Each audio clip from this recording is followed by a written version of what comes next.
Welcome back to another week. My name is Derek, and today we're going to be going over some of the videos that you might have missed out from last week, along with some of the new things with the website. So let's get started.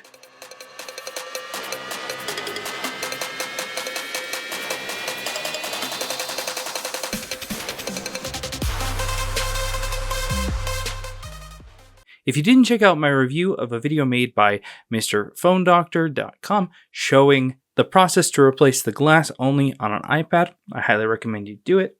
I go over the things that I like and the things that I don't like about it, so definitely check that out. Another video that I made was going over how to detect a short or a bad component on a logic board. I went through the step-by-step process that I do. In this case, I was working on a Nintendo Switch.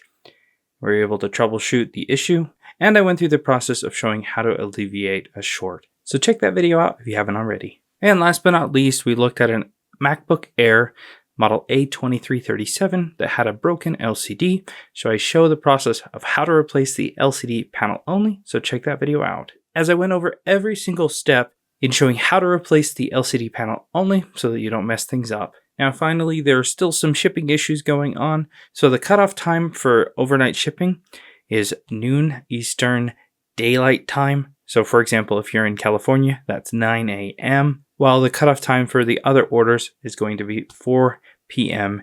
Eastern Daylight Time. Check out our new hard OLED iPhone 16 series displays.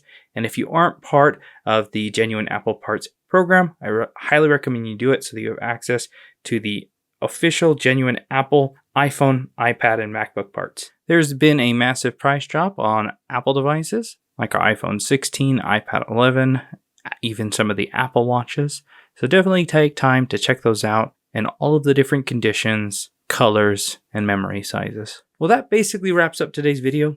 If there's a new tool on the website that you've seen and you'd like to see it demoed in a video and I haven't made one yet, comment it down below. Or if there's a particular repair that you'd like to see, let me know as well. Thanks a ton for watching. We'll see you in the next video.